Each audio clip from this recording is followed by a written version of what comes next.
नेपाल में स्थित mount Everest दुनिया का सबसे ऊंचा पर्वत है। तिब्बत की सीमा पर बर्फीले चादर से ढके हुए इस पर्वत पर हर साल लगभग 800 लोग चढ़ने की कोशिश करते हैं, लेकिन 30,000 फीट की ऊंचाई पर स्थित इस पर्वत को चढ़ना आसान नहीं है। खतरनाक चढ़ाई, मुश्किल ट्रैकिंग रास्ते, बदलता हवा का रुख पर्वत चढ़ रहे लोगों को पलक झपकते ही मौत के घाट उतार देता है। फिर भी लोग इस विशाल बर्फीले चट्टानों को चढ़ इसकी चोटी तक पहुंचने की कोशिश करते हैं। आखिर ऐसा क्या है इस पर्वत की चोटी पर कि लोग इसकी ओर खिंचे चले आते हैं? क्या आपने सोचा है कि दुनिया के सबसे बड़े पर्वत की चोटी से दुनिया कैसी दिखती होगी? अगर हाँ, तो हमारे साथ वीडियो के अंत तक बने रहिए। आज की वीडियो काफी इंटरेस्टिंग होने वाली है, तो वीडियो को अंत तक जरूर देखना। नेपाल और तिब्बत की सीमा के खुम्बू घाटी पर स्थित माउंट एवरेस्ट दुनिया का सबसे ऊंचा पर्वत है। माउंट एवरेस्ट का शिखर समुद्री तट से करीब 8,848 मीटर यानी लगभग 30,000 फीट की ऊंचाई पर है। इसकी ऊंचाई का महत्व और अनुमान इस बात से लगाया जा सकता है कि ये करीब 11 बुर्ज खलीफा टॉवर्स के बराबर ऊंचा है। इतना ही नहीं, इसकी इतनी ऊंचाई के कारण यहाँ का औसतन तापमान -36 डिग्री सेल्सियस रहता है और यहाँ पर हवा का दबाव समुद्र तट से 70% कम होता है, जिसकी वजह से पर्वत पर जीवन व्यापन करना लगभग नामुमकिन है। पर फिर भी हर साल हजारों की संख्या में माउंटेनियर्स इस पर्वत पर ट्रैकिंग करने के लिए आते हैं और इसके शिखर तक चढ़ने की पूरी कोशिश करते हैं। और इनके अनुभवों से हम और आप जैसे लोग भी जान पाते हैं कि एवरेस्ट की ऊंचाई पर ऐसा क्या दिखता है। दोस्तों, माउंट एवरेस्ट पे चढ़ना दुनिया के सबसे खतरनाक ट्रैक्स में से एक है और अगर आप एक एक्सपर्ट माउंटेनियर हैं तो आप करीब 8,000 मीटर तक इस पर ट्रैक कर ऊपर पहुंच जाएंगे। मगर असल चुनौती 8,000 मीटर के बाद शुरू होती है। इस 8,000 मीटर से ऊपर के रास्ते को डेथ जोन कहा जाता है। इस ऊंचाई पर तापमान इतना कम होता है कि अगर आपके शरीर का कोई भी हिस्सा एक्सपोज हुआ तो आपकी मौत फ्रॉस्ट बाइट से तुरंत हो जाएगी। शायद इसी वजह से जब माउंटेनियर्स इस जोन से गुजरकर माउंट एवरेस्ट की चोटी की ओर प्रस्थान करते हैं तो उन्हें यहाँ बर्फ में जमी कई डेड बॉडीज दिखाई देती हैं। अगर आप डेड जोन से बचकर और थोड़ा ऊपर जाएंगे तो आपको सामना करना होगा यहाँ की तेज बर्फीली हवाओं से, जो कि करीब 360 किलोमीटर प्रति घंटे की स्पीड से चल रही होती हैं। यहाँ ऑक्सीजन का लेवल जमीनी सतह से करीब 60 से 70% तक कम होता है। इतने कम ऑक्सीजन लेवल में आम इंसान के ऑर्गन्स फेल हो जाते हैं। खैर, जो लोग इन चुनौतियों का सामना कर और ऊपर पहुंचते हैं वो माउंट एवरेस्ट के शिखर पर पहुंचकर चारों ओर के करिश्माई नज़ारे का लुत्फ उठाते हैं। माउंट एवरेस्ट की चोटी से आप 300 से 400 किलोमीटर दूर तक के नज़ारे देख सकते हैं। अगर आप वेस्ट की दिशा में देखेंगे तो आपको पैंगबोचे गांव नजर आएगा, जो करीब 3,985 मीटर यानी 13,000 फीट की ऊंचाई पर स्थित है। ये खुम्बू घाटी की सबसे पुरानी बस्तियों में से एक है। यहाँ के मूल निवासी नेपाली शेरपा लोग हैं। तेंजिंग नोर्गे, जो कि माउंट एवरेस्ट पर चढ़ाई करने वाले सबसे पहले शख्स थे, वो भी पैंगबोचे के निवासी थे।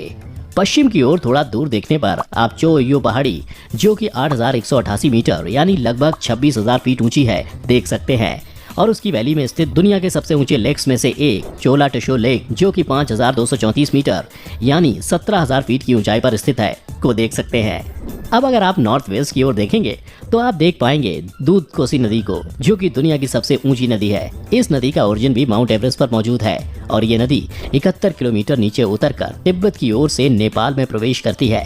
भारत के तराई क्षेत्र की काफी नदियां जैसे कि गंडक, घाघरा और कोसी का ओरिजिन भी यही दूध कोसी नदी है। अगर आप साउथ वेस्ट दिशा में देखेंगे तो आप माउंट एवरेस्ट पर चढ़ाई करने के लिए बसाए गए ओरशो और डिंगबोचे बेस कैंप को देख सकेंगे। दुनिया के लगभग 80% ट्रैकर्स माउंट एवरेस्ट की चढ़ाई की शुरुआत ओरशो और डिंगबोचे बेस कैंप से ही शुरू करते हैं।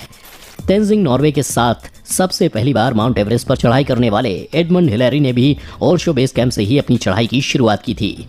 नॉर्थ दिशा में आप देख सकते हैं माउंट लोहस्ते को, जो कि तिब्बत में स्थित है और 8,516 मीटर लगभग 28,000 फीट की ऊंचाई के साथ माउंट एवरेस्ट, माउंट केटू और माउंट कंचनजंगा के बाद विश्व का चौथा सबसे ऊंचा पहाड़ है। माउंट एवरेस्ट और माउंट लोहस्ते के बीच नेपाल और चाइना की अंतर्राष्ट्रीय सीमा भी साफ साफ देखी जा सकती है।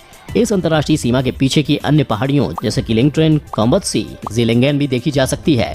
और अगर आप साउथ दिशा में देखोगे तो आपको हिमालय की दूसरी ऊंची चोटियां जैसे कि माउंट लोबचे, जो कि 6,145 मीटर लगभग 20,000 फीट ऊंची है और माउंट प्यूमोरी, जो कि 7,161 मीटर यानी लगभग 23,000 फीट ऊंची है, देख सकते हैं।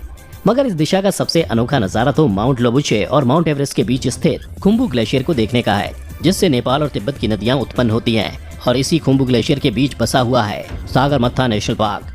जो कि हिमालयन वाइल्ड लाइफ को कंजर्व करने के लिए बनाया गया ग्रीन कॉरिडोर है। इस नेशनल पार्क में दुनिया के सबसे अनोखे पक्षी जैसे कि इम्पैन पिजेंट, बेयर्डेड वल्चर, स्नोकॉक और अल्पाइन चुक पाए जाते हैं। इनके अलावा यहाँ बाकी जीव जैसे कि snow leopard, Himalayan Thar, Himalayan serow और मस्क बियर भी पाए जाते हैं। ठीक सागरमाथा नेशनल पार्क के पीछे आप देख सकते हैं चैंगसे पहाड़ी को, जो 7,543 मीटर लगभग 25,000 फीट की ऊंचाई पर है, और उसकी वादियों में बसे चंग्रिशार ग्लेशियर को, जो कि 5,560 मीटर यानी कि 18,000 फीट की ऊंचाई पर स्थित है और तिब्बत की कई नदियों का ओरिजिन पॉइंट है। ईस्ट की दिशा में भी बर्फीली पहाड़ियों का नजारा देखने को मिलेगा। दुनिया की कई ऊंची चोटियां जैसे कि माउंट मकालू, जो कि 8,481 मीटर यानी लगभग 28,000 फीट ऊंचा है और दुनिया का 5वां सबसे ऊंचा पहाड़ है। जंक्शन पीक, आइलैंड पीक, ब्रंसे जैसे कई पहाड़ियां देखने को मिलेंगी। इन सब के अलावा माउंट एवरेस्ट की चढ़ाई के दौरान आप देखेंगे कि कैसे इंसान ने इस जन्नत से भी खूबसूरत क्षेत्र को भी गंदा करने में कोई कसर नहीं छोड़ी है। हर साल हजारों की तादाद में यहाँ आ रहे लोग यहाँ काफी कचरा छोड़कर चले जाते हैं। एक अनुमान के मुताबिक माउंट एवरेस्ट पर करीब 50 टन कचरा जमा हो चुका है, जो कि उसके शिखर से भी साफ देखा जा सकता है। यहाँ आपको खाली ऑक्सीजन सिलेंडर्स, खाने के प्लास्टिक बैग्स, खाली बॉटल्स जैसे कचरे का ढेर देखने को मिलेगा। हालांकि फिलहाल कुछ ट्रैकर्स ने यहाँ सफाई अभियान कर 16 टन कचरा हटाया है और आगे भी कई ट्रैकर्स के दल माउंटेन एवरेस्ट की सफाई करने के लिए ट्रैक्स का प्लान कर रहे हैं। फिर भी माउंट एवरेस्ट को पूरी तरह से साफ करना काफी चुनौती भरा काम है। दुनिया के बड़े इकोलॉजिस्ट की माने तो अगर माउंट एवरेस्ट पर ऐसे ही कचरा बढ़ता गया तो ये इसके इकोलॉजिकल बैलेंस को बिगाड़ सकता है और इसका असर पूरी दुनिया के इकोलॉजिकल बैलेंस पर पड़ेगा। और क्योंकि माउंट एवरेस्ट सिस्मिक जोन 5 में आता है तो यहाँ के इकोलॉजिकल बैलेंस बिगड़ने से यहाँ के रास्तों में लैंडस्लाइड्स और मडस्लाइड्स आ सकते हैं।